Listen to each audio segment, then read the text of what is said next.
अनुरोध करुच्ची एटी अंचल अनेक लोक आमर ये गाँव समस्ते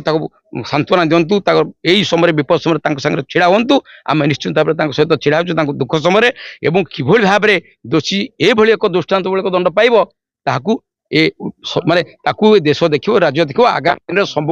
एमती जो झील मैंने निरीह झील मैंने यही भाया अवस्था सुरक्षित रहे सरकार चिंता करुँच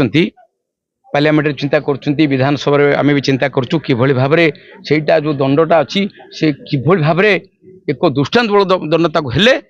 काम ना हम ना केस किए आज 8 दिन वर्ष पर खसीजे तेणु मोर आशा विश्वास ये जो घटना घटी एथे आम समस्ते अच्छे सरकार पाखे अच्छी कि भाव में आप अपेक्षा करूँ जिते दूर संभव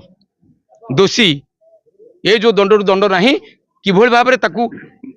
माने दृष्टान्तमूलक दंड दंडित कर समस्ते सरकार पर भरोसा रखु।